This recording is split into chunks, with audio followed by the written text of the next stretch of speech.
ದುರ್ಯೋಧನನ್ನು ಅವಳು ಮೊದಲ ಬಾರಿಗೆ ನೋಡಿದ್ದು. ಗಾಂಧಾರಿ ನೋಡೇ ಇಲ್ವಲ್ಲ. ಓ ಹೌದಲ್ವಾ. ಮದುವೆಗಿಂತ ಮೊದಲು ಕಣ್ಣಿಗೆ ಪಟ್ಟಿ ಕಟ್ಕೊಂಡವಳು. ಅವಳಿಗೆ ದಿವ್ಯ ದೃಷ್ಟಿ ಇದ್ದರೂ ಕೂಡ ಇವತ್ತವರೆಗೂ ಅವಳು ಯಾರನ್ನೂ ನೋಡಿಲ್ಲ. ಗಾಂಧಾರಿ ತನ್ನ ಮಕ್ಕಳನ್ನು ನೋಡುವಾಗ ಅವರು ಸತ್ತೋಗಿದ್ರು. ಓಹೋ. ಉತ್ತರ ಹೇಳ್ತಾ ಇರುವ ಮಾತು ಕೇಳು ಕೃಷ್ಣ ಅಂತ ಹೇಳ್ತಾಳೆ ಅವಳು. ಮತ್ತೆ ರಾಜ್ಯ ಸಿಕ್ಕಿದೆ, ಇಡೀ ಭೂಮಂಡಲ ನಮ್ಮದಾಗಿದೆ, ನನಗೆ ಖುಷಿ ಪಡೋದಕ್ಕೇನೂ ಉಳ್ಕೊಂಡಿಲ್ಲ ಅಂತ ಹೇಳ್ತಾ ಇದ್ದಾಳೆ. ಅದಾದ ಮೇಲೆ ನಾನು ದುರ್ಯೋಧನನ್ನು ಕರೆದು ಮಾತಾಡಿದ್ದೆ ಕೃಷ್ಣ ಅಂತ ಹೇಳ್ತಾಳೆ. ಅವನನ್ನು ಕರೆದು ಹೇಳಿದ್ದೆ ಶಕುನಿಂ ಪುತ್ರ ವರ್ಜಯ, ಶಕುನಿಯನ್ನು ಬಿಟ್ಬಿಡು ಅಂತ ಹೇಳಿದ್ದೆ ಅಂತ. ಭೀಮ ನಿನಗೆ ಯಾರು ಏನು ಅಂತ ಗೊತ್ತಾಗ್ತಾ ಇಲ್ಲ, ಅತ್ಯಂತ ಕಠೋರವಾದ ಮಾತುಗಳಿಂದ ಅವನನ್ನು ಚುಚ್ಚಿದ್ದಿ ನೀನು. ಉಲ್ಕಾಭಿರಿವ ಕುಂಜರಂ, ಅದು ಆನೆಯನ್ನು ಚುಚ್ಚಿದಂತಾಗಿದೆ ನೀನು ಮಾಡಿದ್ದು ಅಂತ.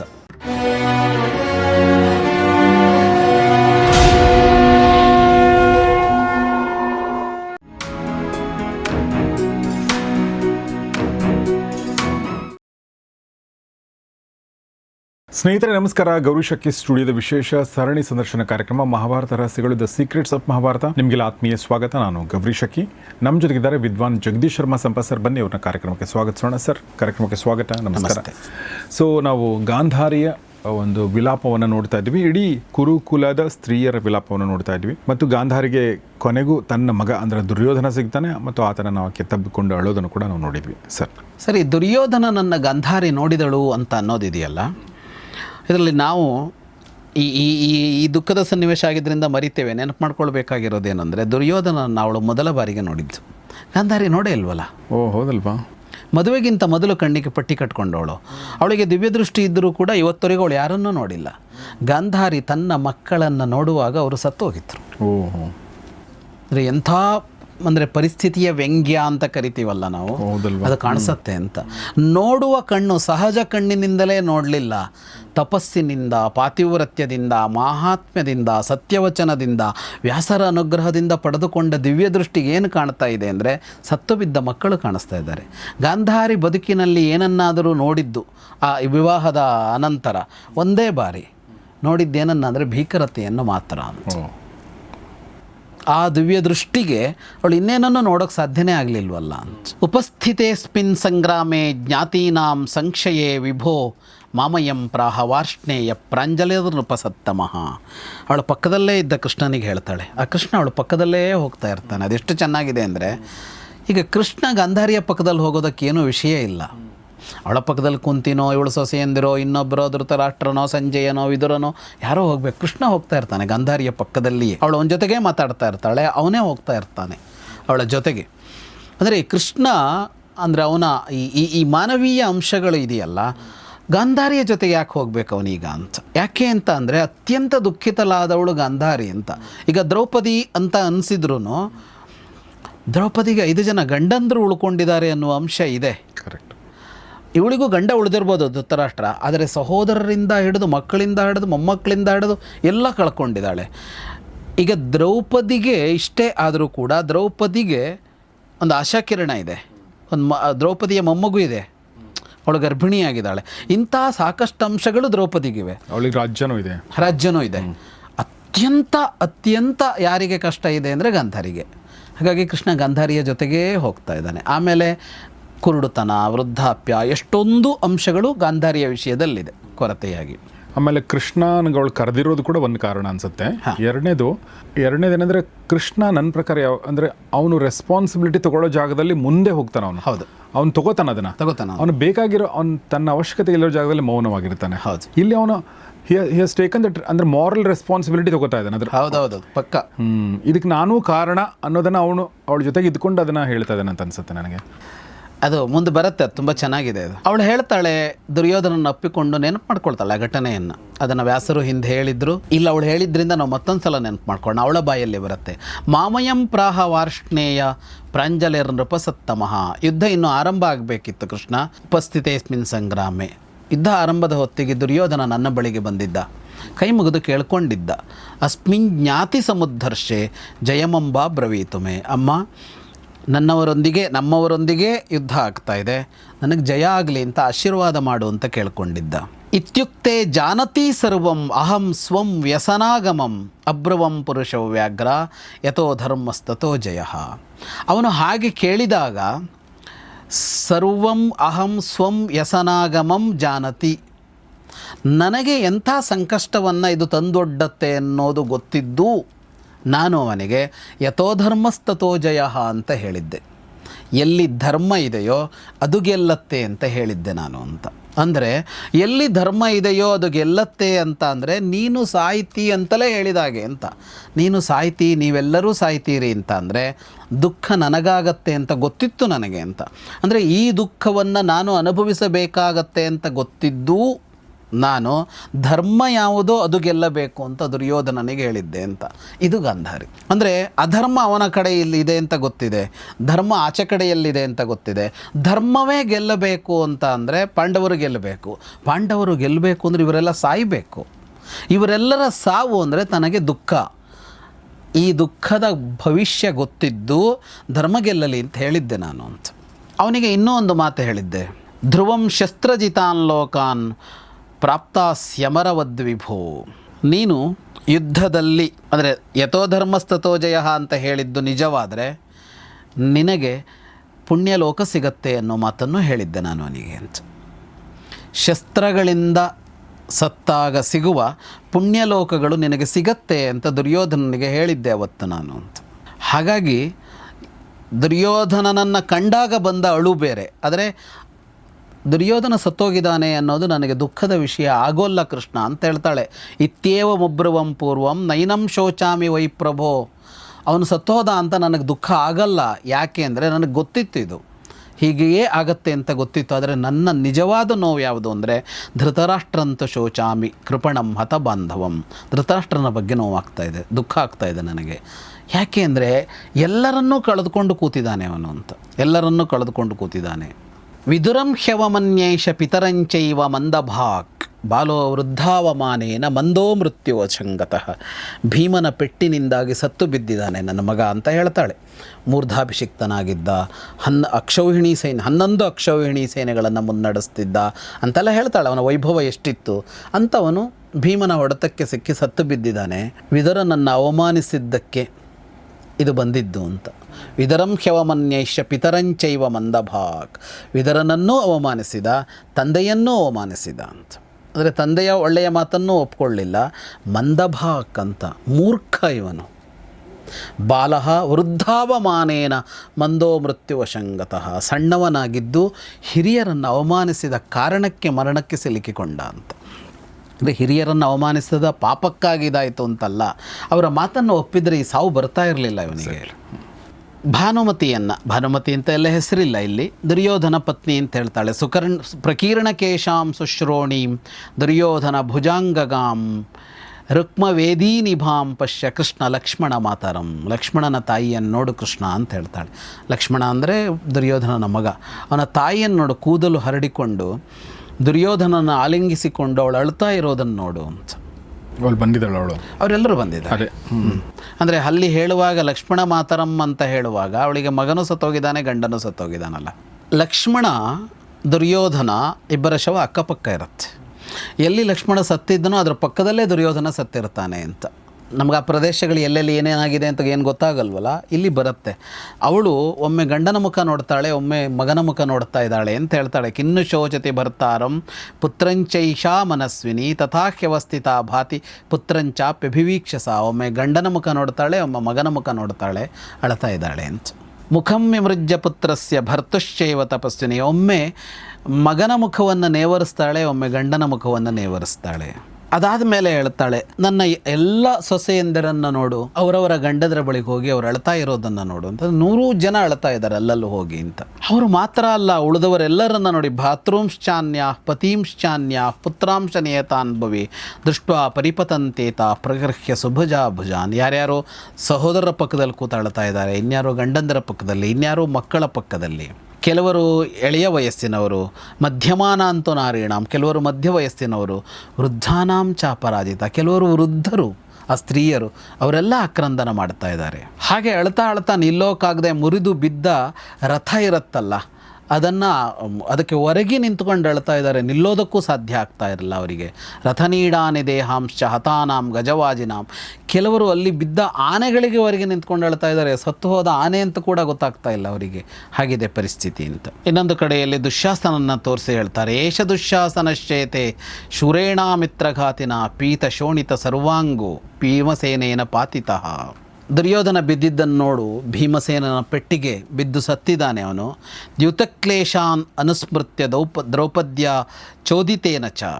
ದ್ಯೂತದಲ್ಲಿ ನಡೆದ ಆ ಎಲ್ಲ ಸಂಕಟಗಳನ್ನು ನೆನಪು ಮಾಡಿಕೊಂಡು ದ್ರೌಪದಿಯ ಪ್ರಚೋದನೆಗೆ ಒಳಪಟ್ಟು ಭೀಮ ಅವನನ್ನು ಕೊಂದಿದ್ದಾನೆ ಅಂತ. ಉಕ್ತಾಹ್ಯನೇನ ಪಾಂಚಾಲಿ ಸಭಾಯಾಂ ದ್ಯೂತ ನಿರ್ಜಿತ ಪ್ರಿಯಂಚಿಕೀರ್ಷತ ಭ್ರಾತು ಕರ್ಣಸ್ಯ ಚ ಜನಾರ್ದನ.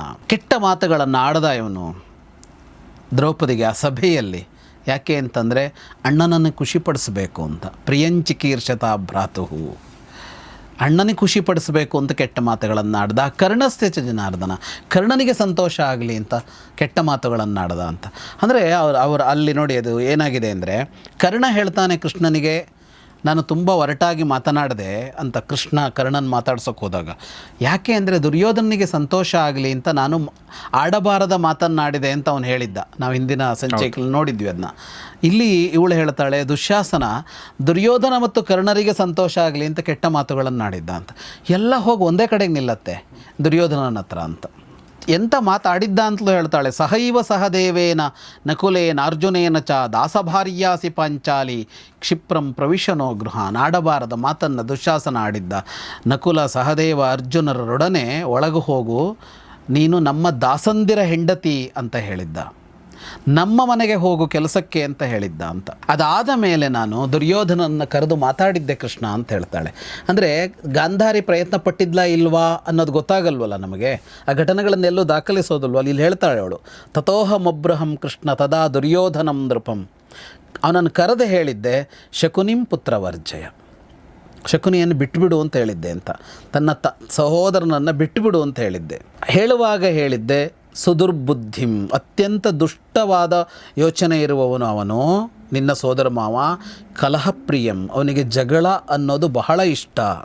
ಕ್ಷಿಪ್ರಮೇನಂ ಪರಿತ್ಯಜ್ಯ ಪುತ್ರ ಶಾಮ್ಯಸ್ವ ಪಾಂಡವೈ. ನೀನು ಮೊದಲು ಮಾಡಬೇಕಾದದ್ದು ಇವನನ್ನು ಬಿಟ್ಟು ಬಿಡಬೇಕು, ಪರಿತ್ಯಾಗ ಮಾಡಬೇಕು, ಪಾಂಡವರ ಜೊತೆಗೆ ಸಂಧಾನ ಮಾಡ್ಕೋಬೇಕು, ಶಾಂತಿ ಸಂಧಾನ ಅಂತ ಹೇಳಿದ್ದೆ ಅಂತ. ಯಾವಾಗ ಇದು? ದ್ಯೂತ ಮುಗಿದ ಕೂಡಲೇ, ಮೊದಲ ದ್ಯೂತ ಮುಗಿದಾಗ. ಎರಡನೇ ದ್ಯೂತ ಮೊದಲ ದ್ಯೂತದ ನಡುವೆ ಅವಳು ಮಾತಾಡಿದ್ದನ್ನು. ಅದರ ಜೊತೆಗೆ ಹೇಳಿದ್ದೆ, ನಿನಗೆ ಭೀಮಸೇನ ಯಾರು ಅಂತ ಅರ್ಥ ಆಗ್ತಾ ಇಲ್ಲ. ನ ಬುದ್ಧಸೇ ತ್ವಂ ದುರ್ಬುದ್ಧೆ. ಭೀಮ ನಿನಗೆ ಯಾರು ಏನು ಅಂತ ಗೊತ್ತಾಗ್ತಾ ಇಲ್ಲ. ಅತ್ಯಂತ ಕಠೋರವಾದ ಮಾತುಗಳಿಂದ ಅವನನ್ನು ಚುಚ್ಚಿದ್ದಿ ನೀನು. ಉಲ್ಕಾಭಿರಿವ ಕುಂಜರಂ, ಅದು ಆನೆಯನ್ನು ಚುಚ್ಚಿದಂತಾಗಿದೆ ನೀನು ಮಾಡಿದ್ದು ಅಂತ. ಇಷ್ಟೆಲ್ಲ ಆದರೂ ಕೂಡ ಭೀಮ ಅತ್ಯಂತ ಭಯಂಕರವಾದ ಕೆಲಸ ಮಾಡಿಬಿಟ್ಟ ಕೃಷ್ಣ ಅಂತ ಹೇಳ್ತಾಳೆ. ದುಶ್ಯಾಸನಸ್ಯ ಯತ್ ಕ್ರುದ್ಧ ಅಪಿಬಚ್ಛೋಣಿತ ಮಾಹವೇ. ದುಶ್ಯಾಸನ ರಕ್ತ ಕುಡಿದು ಬಿಟ್ನಲ್ಲ ಅವನು ಅಂತ. ಭೀಮ ಕುಡ್ದಿಲ್ಲ ಅಂತ ಹೇಳಿದ್ರು ಗಾಂಧಾರಿಗೆ ನಂಬಿಕೆ ಇಲ್ಲ. ಅದಕ್ಕೆ ಭೀಮ ಹೇಳಿದಾನೆ, ಯಮನೇ ಸಾಕ್ಷಿ, ನಾನು ಎಲ್ಲಿಂದ ಆಗಲೇ ಹೇಳ್ದ ಅವನು, ಸಾಕ್ಷಿ ಕೊಡೋಕ್ಕಾಗಲ್ಲ ಇದಕ್ಕೆ ಅಂತ. ಅಂದರೆ ಅವಳು ಹೇಳುವಾಗ ಎಷ್ಟು ಸರಿ ಇದೆ ಅಂದರೆ, ತಪ್ಪು ದುರ್ಯೋಧನ ಮಾಡಿದ್ದಾನೆ, ತಪ್ಪು ದುಶ್ಯಾಸನ ಮಾಡಿದ್ದಾನೆ. ನಾನು ಹೇಳಿದ್ದೆ ಅವರಿಗೆ, ನೀವು ಭೀಮನನ್ನು ಕೆರಳಿಸಿದಿರಿ, ಇಷ್ಟ ಆಗತ್ತೆ ಅಂತ ಹೇಳಿದ್ದೆ, ಆದರೆ ರಕ್ತ ಕುಡಿದ್ಬಿಟ್ನಲ್ಲ ಅವನು ಅಂತ. ವಿಕರ್ಣನನ್ನು ತೋರಿಸಿ ಹೇಳ್ತಾಳೆ, ಏಷ ಮಾಧವ ಪುತ್ರೋಮೇ ವಿಕರ್ಣ ಪ್ರಾಜ್ಞಸಮ್ಮತಃ. ನನ್ನ ಮಗ ವಿಕರ್ಣ ಸತ್ತು ಬಿದ್ದಿರೋದನ್ನು ನೋಡು. ಎಂಥವನು ವಿಕರ್ಣ ಅಂದರೆ ಪ್ರಾಜ್ಞಸಮ್ಮತ ಅಂತ. ಪ್ರಾಜ್ಞರೆಲ್ಲ ಒಪ್ತಾ ಇದ್ರು ಅವನನ್ನು ಅಂತ, ವಿವೇಕಿಗಳೆಲ್ಲ ಒಪ್ತಾ ಇದ್ರು ಅಂತ. ಒಂದು ಘಟನೆಯಲ್ಲಿ ಕಾಣಿಸುತ್ತೆ ಅದು, ಅಲ್ಲಿ ದ್ಯೂತದ ಹೊತ್ತಿನಲ್ಲಿ ಅವನೇ ಅದನ್ನು ಪ್ರತಿಭಟಿಸಿ ನಿಂತು ಮಾತಾಡೋದು. ಅಷ್ಟೇ ಘಟನೆಯಲ್ಲಿ ವಿಕರ್ಣ ಒಬ್ಬ ಬೇರೆ ಥರ ಇದ್ದ ಅಂತ ಗೊತ್ತಾಗುತ್ತೆ. ಈಗ ಅವಳು ಸ್ಪಷ್ಟವಾಗಿ ಹೇಳ್ತಾಳೆ, ಪ್ರಾಜ್ಞರಿಗೆ ಸಮ್ಮತ ಆಗಿದ್ದ ಅವನು ಅಂತ, ವಿವೇಕಿಗಳು ಒಪ್ತಾ ಇದ್ದರು. ಅಲ್ಲಿ ನೋಡು, ಅವನನ್ನು ಹದ್ದುಗಳು ಬಂದು ಅವನನ್ನು ತಿಂತಾ ಇವೆ. ಅವನ ಹೆಂಡತಿ ಹೋಗಿ ಹದ್ದುಗಳನ್ನು ಓಡಿಸೋದಕ್ಕೆ ಪ್ರಯತ್ನ ಪಡ್ತಾ ಇದ್ದಾಳೆ. ವಾರಯತ್ಯನಿ ಶಂಬಾಲ ನಚ ಶಕ್ನೋತಿ ಮಾಧವ. ಆದರೆ ಅವಳಿಗೆ ಶಕ್ತಿ ಸಾಕಾಗ್ತಾ ಇಲ್ಲ ಆ ಹದ್ದುಗಳನ್ನು, ರಣಹದ್ದುಗಳನ್ನು ಓಡಿಸೋದಕ್ಕೆ. ಆದರೂ ಪ್ರಯತ್ನಿಸ್ತಾ ಇದ್ದಾಳೆ ನೋಡು ಕೃಷ್ಣ ಅಂತ ಹೇಳ್ತಾಳೆ. ದುರ್ಮುಖನನ್ನು ತೋರಿಸ್ತಾಳೆ, ಇನ್ನೊಬ್ಬ ಮಗನನ್ನು. ಏಷ ಸಂಗ್ರಾಮ ಶೂರೇಣ ಪ್ರತಿಜ್ಞಾಂ ಪಾಲಯಿಷ್ಯತ ದುರ್ಮುಖೋಭಿಮುಖಶ್ಯೇತೆ. ಪ್ರತಿಜ್ಞೆಯನ್ನು ಪಾಲಿಸಬೇಕು ಅಂತ ಭೀಮ ಕೊಂದು ಹಾಕಿದ ವಿಕರ್ಣನನ್ನು ನೋಡು ಅಂತ. ಅವನ ಮುಖವನ್ನು ನೋಡು, ಶ್ವಾಪದೈರ್ ಅರ್ಧಭಕ್ಷಿತಂ. ಕ್ರೂರ ಪ್ರಾಣಿಗಳು ಅವನ ಅರ್ಧ ಮುಖವನ್ನು ತಿಂದು ಹಾಕಿವೆ ನೋಡು ಅಂತ. ಅವನನ್ನು ನೋಡಿದಾಗ ಈಗ ಸಪ್ತಮಿಯ ದಿನದ ಚಂದ್ರನಂತ ಕಾಣ್ತಾನೆ ಅಂತ ಹೇಳ್ತಾಳೆ. ಅಂದರೆ ಈಗ ಪೂರ್ಣಿಮೆ ದಿನ ಪೂರ್ಣಚಂದ್ರ ಇರ್ತಾನೆ, ಅಮಾವಾಸ್ಯೆಯಿಂದ ಆರಂಭ ಮಾಡಿದರೆ 7ನೇ ದಿನಕ್ಕೆ ಅವನು ಎಷ್ಟು ಭಾಗ ಕಾಣಿಸುತ್ತೋ ಅಷ್ಟು ಭಾಗ ಕಾಣಿಸ್ತಾ ಇದೆ ಅಂತ, ಅರ್ಧ ಭಾಗಕ್ಕಿಂತ ಹೆಚ್ಚು. ಇನ್ನೊಂದು ಕಡೆಗೆ ಚಿತ್ರಸೇನನ್ನು ತೋರಿಸ್ತಾಳೆ, ಅವಳ ಮಗನನ್ನು. ಅವನು ಸತ್ತು ಬಿದ್ದಿದ್ದನ್ನು ನೋಡು, ಅವನ ಪತ್ನಿ ಹೋಗಿ ಅವನ ಪಕ್ಕದಲ್ಲಿ ಕುಳಿತುಕೊಂಡು ಅಳುತ್ತಾ ಇರೋದನ್ನು ನೋಡು. ಕ್ರವ್ಯಾದ ಸಂಗೈ ಸಹಿತ ರುದಂತ್ಯ ಪರ್ಯುಪಾಸತೆ. ಪ್ರಾಣಿಗಳೂ ಇವೆ ಅಲ್ಲಿ, ಇವರೂ ಇದ್ದಾರೆ, ಕೂತ್ಕೊಂಡು ಅಳ್ತಾ ಇದ್ದಾರೆ ಅಂತ. ರಣಾಂಗಣವನ್ನು ನೋಡು, ಒಂದು ಕಡೆ ಸ್ತ್ರೀಯರ ಅಳು ಕೇಳ್ತಾ ಇದೆ, ಇನ್ನೊಂದು ಕಡೆ ಕ್ರೂರ ಪ್ರಾಣಿಗಳ ಗರ್ಜನೆ ಕೇಳ್ತಾ ಇದೆ. ವಿಚಿತ್ರವಾಗಿದೆ. ಚಿತ್ರರೂಪಮಿದಂ ಕೃಷ್ಣ ವಿಚಿತ್ರಂ ಪ್ರತಿಭಾತಿಮೆ. ವಿಚಿತ್ರವಾಗಿ ಈ ಸನ್ನಿವೇಶ ಕಾಣಿಸ್ತಾ ಇದೆ ಅಂತ. ಇನ್ನೊಂದು ಕಡೆ ವಿವಿಂಶತಿಯನ್ನು ತೋರಿಸ್ತಾಳೆ, ತನ್ನ ಮಗ ಸತ್ತು ಬಿದ್ದ ವಿವಿಂಶತಿಯನ್ನು. ಮತ್ತು ದುಸ್ಸಹನನ್ನು ತೋರಿಸ್ತಾಳೆ, ತನ್ನ ಕೆಲವು ಮಕ್ಕಳನ್ನು ತೋರಿಸ್ತಾಳೆ. ಅಂದರೆ ಯಾರು ಕಾಣಿಸ್ತಾರೋ ಅವರನ್ನು ತೋರಿಸ್ತಾ ಹೋಗ್ತಾಳೆ, ದುಸ್ಸಹನನ್ನು ತೋರಿಸ್ತಾಳೆ. ಹಾಗೆ ತೋರಿಸ್ತಾ ಅಭಿಮನ್ಯುವನ್ನು ತೋರಿಸ್ತಾಳೆ. ಸತ್ತು ಬಿದ್ದ ಅಭಿಮನ್ಯುವನ್ನು ತೋರಿಸಿ ಕೃಷ್ಣನಿಗೆ ಹೇಳ್ತಾಳೆ, ಅದ್ಯರ್ಧ ಗುಣಮಾಹುರ್ಯಂ ಬಲೆ ಶೌರ್ಯೇ ಚ ಮಾಧವ ಪಿತ್ರಾತ್ವಯೇ ಚ ದಾಶಾರ್ಹ ದೃಪ್ತಂ ಸಿಂಹಮಿವೋತ್ಕಟಂ. ಅಭಿಮನ್ಯು ಬಿದ್ದಿರೋದನ್ನು ನೋಡು, ಅವನ ಬಗ್ಗೆ ಹೇಳೋದನ್ನು ಕೇಳಿದೆ ನಾನು.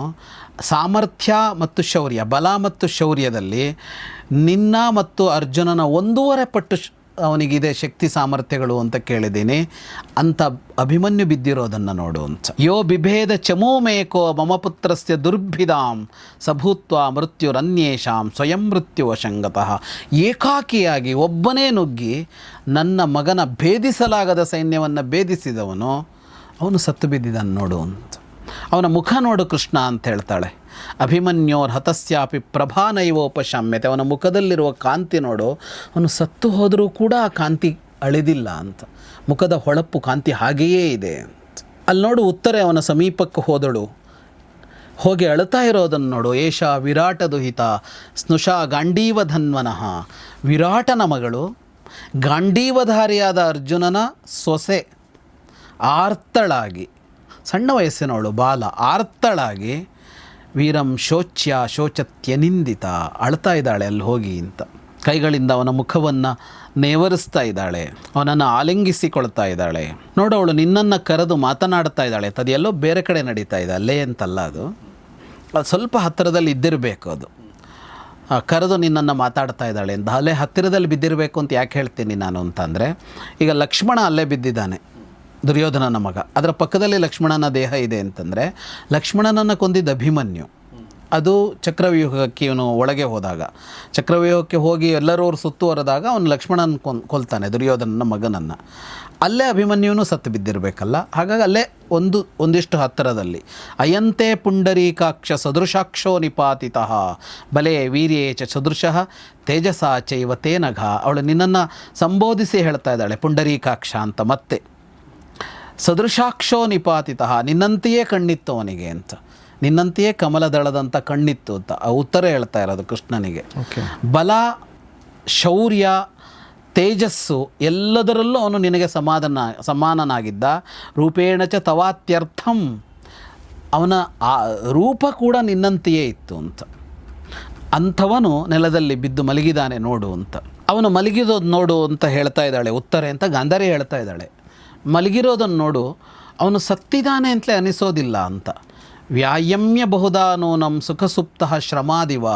ವ್ಯಾಯಾಮ ಮಾಡಿ ಬಂದು ಆಯಾಸಗೊಂಡವನು ಹೇಗೆ ಮಲಗಿರ್ತಾ ಇದ್ನೋ ಹಾಗೆ ಕಾಣ್ತಾ ಇದ್ದಾನೆ ಅಂತ ಅವಳು ಹೇಳಿಕೊಂಡು ಅಳ್ತಾ ಇದ್ದಾಳೆ ನೋಡು ಅಂತ. ನನ್ನನ್ನು ಆರ್ಯೆಯಾದ ಸುಭದ್ರೆಯನ್ನು, ಅಂದರೆ ಅತ್ತೆಯಾದ ಸುಭದ್ರೆಯನ್ನು ಬಿಟ್ಟು ಎಲ್ಲಿ ಹೋದೆ ಅಂತ ಹೇಳ್ಕೊಂಡು ಅಳ್ತಾ ಇದ್ದಾಳೆ ಅಂತ. ಅವಳು ಕಾಣಿಸ್ತಾ ಇರೋದನ್ನು ಹೇಳ್ತಾ ಇದ್ದಾಳೆ ಗಾಂಧಾರಿ. ನೋಡು, ಅವಳು ಅವನ ತಲೆಯನ್ನು ತನ್ನ ತೊಡೆಯ ಮೇಲೆ ಇಟ್ಟುಕೊಂಡು ಅವನು ಬದುಕಿದಾನೇನೋ ಅಂತ ಅಂದುಕೊಂಡೇ ಮಾತಾಡ್ತಾ ಇದ್ದಾಳೆ. ಜೀವಂತಮಿವ ಪೃಚ್ಛತಿ, ಬದುಕಿದಾನೆ ಅಂತ ಅಂದುಕೊಂಡು ಮಾತಾಡಿಸ್ತಾ ಇದ್ದಾಳೆ ಅವಳು ಅಂತ. ಸ್ವಸ್ತ್ರೀಯಂ ವಾಸುದೇವಸ್ಯ ಪುತ್ರಂ ಗಾಂಡೀವಧನ್ವನಃ ಕಥಂತ್ವಾಂ ರಣಮಧ್ಯಸ್ಥಂ ಜಗ್ನುರೇತೆ ಮಹಾರಥ. ಅವಳು ಪ್ರಶ್ನೆ ಏನು ಅಂದರೆ, ಕೃಷ್ಣನ ಅಳಿಯ ನೀನು, ಸೋದರ ಅಳಿಯ, ಅರ್ಜುನನ ಮಗ, ಹಾಗಿರುವಾಗ ನಿನ್ನನ್ನು ಹೇಗೆ ಕೊಂದರು ಇವರು ಅಂತ, ನಿನ್ನನ್ನು ಕೊಲ್ಲೋದಕ್ಕೆ ಹೇಗೆ ಸಾಧ್ಯ ಆಯಿತು ಅಂತ. ಅವರಿಗೆ ಧಿಕ್ಕಾರ ಇರಲಿ ಅಂತ ಹೇಳ್ತಾ ಇದ್ದಾಳೆ ಅಂತ. ಯಾರಿಗೆ ಅಂದರೆ, ಕೃಪರಿಗೆ ಧಿಕ್ಕಾರ ಇರಲಿ, ಕರ್ಣನಿಗೆ ಧಿಕ್ಕಾರ ಇರಲಿ, ಜಯದ್ರಥನಿಗೆ ಧಿಕ್ಕಾರ ಇರಲಿ, ದ್ರೋಣರಿಗೆ ಧಿಕ್ಕಾರ ಇರಲಿ, ಅಶ್ವತ್ಥಾಮನಿಗೆ ಧಿಕ್ಕಾರ ಇರಲಿ ಅಂತ ಹೇಳ್ತಾ ಇದ್ದಾಳೆ ಅವಳು. ಉತ್ತರ ಹೇಳ್ತಾ ಇರುವ ಮಾತು ಕೇಳು ಕೃಷ್ಣ ಅಂತ ಹೇಳ್ತಾಳೆ ಅವಳು. ಮತ್ತೆ ರಾಜ್ಯ ಸಿಕ್ಕಿದೆ, ಇಡೀ ಭೂಮಂಡಲ ನಮ್ಮದಾಗಿದೆ, ನನಗೆ ಖುಷಿ ಪಡೋದಕ್ಕೇನೂ ಉಳ್ಕೊಂಡಿಲ್ಲ ಅಂತ ಹೇಳ್ತಾ ಇದ್ದಾಳೆ. ಶತ್ರುಣಾಂಚ ಪರಾಭವ, ನಮ್ಮೆಲ್ಲ ಶತ್ರುಗಳು ನಾಶವಾಗಿದ್ದಾರೆ, ಇವತ್ತು ಸೋತಿದ್ದಾರೆ, ಸತ್ತಿದ್ದಾರೆ, ನನಗೆ ಖುಷಿ ಪಡೋದಕ್ಕೆ ವಿಷಯವೇ ಇಲ್ಲ. ಯಾಕೆಂದರೆ ತ್ವಾಮೃತೆ ಪುಷ್ಕರೇಕ್ಷಣ, ನೀನಿಲ್ಲದಿದ್ದ ಮೇಲೆ ನಮ್ಮ ಶತ್ರುಗಳೆಲ್ಲ ನಾಶ ಆದರೂ ನಮಗೆ ಇಷ್ಟು ದೊಡ್ಡ ರಾಜ್ಯ ಸಿಕ್ತು ಅಂತ ಖುಷಿಗೆಲ್ಲ ಅವಕಾಶ ಇದೆ ನನಗೆ ಅಂತ ಹೇಳಿಕೊಂಡು ಉತ್ತರ ಹೇಳ್ತಾ ಇದ್ದಾಳೆ ಅಂತ. ನೀನು ಯುದ್ಧದಲ್ಲಿ ಸತ್ತಿದೀಯಾ, ಪುಣ್ಯಕರ್ಮಗಳನ್ನೇ ಮಾಡಿದ್ದೆ, ಧರ್ಮ ಕರ್ಮಗಳನ್ನೇ ಮಾಡಿದ್ದೆ. ದಮೇನಚ ಅಂದರೆ ನೀನು ನಿನ್ನ ಇಂದ್ರಿಯಗಳನ್ನೆಲ್ಲ ನಿಯಂತ್ರಣದಲ್ಲಿಟ್ಕೊಂಡಿದ್ದೆ. ಈ ಎಲ್ಲ ಕಾರಣದಿಂದಾಗಿ ನೀನು ಪುಣ್ಯಲೋಕದಲ್ಲಿದ್ದಿ. ಸ್ವಲ್ಪ ದಿನದಲ್ಲೇ ನಾನು ಬರ್ತೀನಿ ಅಲ್ಲಿಗೆ ಅಂತ. ಕ್ಷಿಪ್ರಮನ್ವಾಗಮಿಷ್ಯಾಮಿ, ಸಾಧ್ಯವಾದಷ್ಟು ಬೇಗ ನಾನೂ ಅಲ್ಲಿಗೆ ಬರ್ತೀನಿ ಅಂತ ಹೇಳಿ ಅಳ್ತಾ ಇದ್ದಾಳೆ ಅವಳು ಅಂತ. ಷಣ್ಮಾಸಾನ್ ಸಪ್ತಮೇ ಮಾಸಿ ತ್ವಂ ವೀರ ನಿಧನಂಗತಃ, ನಿನ್ನ ಜೊತೆಗೆ ಬದುಕಿದ್ದು 6 ತಿಂಗಳು ಅಂತ ಹೇಳಿ ಉತ್ತರ ಹೇಳ್ತಾ ಇದ್ದಾಳೆ ಅಂತ. 7ನೇ ತಿಂಗಳಲ್ಲೇ ಸತ್ತೋದೆ ನೀನು ಅಂತ. ಮದುವೆಯಾಗಿ 6 ತಿಂಗಳಾಗಿದೆ. ಹೀಗೆ ಅಳ್ತಾ ಇರುವ ಉತ್ತರೆಯ ಜೊತೆಗೆ ಮತ್ಸ್ಯ ದೇಶದ ವಿರಾಟ ದೇಶದ ಉಳಿದ ಸ್ತ್ರೀಯರೂ ಸೇರಿಕೊಂಡು ಅಳ್ತಾ ಇದ್ದಾರೆ. ನೋಡು ಕೃಷ್ಣ ಅಂತ ಅಭಿಮನ್ಯು, ಉತ್ತರೆ ಮತ್ತು ವಿರಾಟ ನಗರದ ಎಲ್ಲ ಸ್ತ್ರೀಯರು ಅಳ್ತಾ ಇರೋದನ್ನು ಗಾಂಧಾರಿ ತೋರಿಸ್ತಾಳೆ. ಸೊ ಅಲ್ಲಿಗೆ ಶೋಕ ಪರ್ವ ಮುಂದುವರೆದಿದೆ. ಸೊ ಮುಂದಿನ ಭಾಗದಲ್ಲಿ ಮತ್ತೆ ಏನೆಲ್ಲ ಆಗುತ್ತೆ ಅನ್ನೋದನ್ನು ನಾನು ನೋಡೋಣ ಅಂತ ಹೇಳ್ತಾ ಇವತ್ತಿನ ಈ ಎಪಿಸೋಡ್ ಮುಗಿಸ್ತಾ ಇದ್ದೀನಿ. ಮುಗಿಸೋಕ್ಕಿಂತ ಮುಂಚೆ ವಿದ್ವಾನ್ ಜಗದೀಶ್ ಶರ್ಮಾ ಸಂಪತ್ ಸರ್ಗೆ ನಾನು ಧನ್ಯವಾದಗಳನ್ನ ಹೇಳ್ತೀನಿ. ಸರ್, ತುಂಬ ಥ್ಯಾಂಕ್ಸ್ ನಮ್ಮ ಜೊತೆಗೆ ಈ ವಿಚಾರಗಳನ್ನ ಶೇರ್ ಮಾಡಿಕೊಂಡ್ರಿ. ನಿಮಗೂ ಕೂಡ ತುಂಬ ಧನ್ಯವಾದಗಳು. ನೋಡಿ, ಕಮೆಂಟ್ ಮಾಡಿ, ಪ್ರಶ್ನೆಗಳಿದ್ದರೆ ತಿಳಿಸಿ ಮತ್ತು ನಿಮ್ಮ ಎಲ್ಲ ಸ್ನೇಹಿತರೊಂದಿಗೆ ಶೇರ್ ಮಾಡಿ. ನೋಡ್ತಾರೆ ಗೌರಿ ಶಕ್ಕಿ ಸ್ಟುಡಿಯೋ, ನೋಡ್ತಾರೆ ಮಹಾಭಾರತ ರಹಸ್ಯಗಳು, ದ ಸೀಕ್ರೆಟ್ಸ್ ಆಫ್ ಮಹಾಭಾರತ. ನಮಸ್ಕಾರ.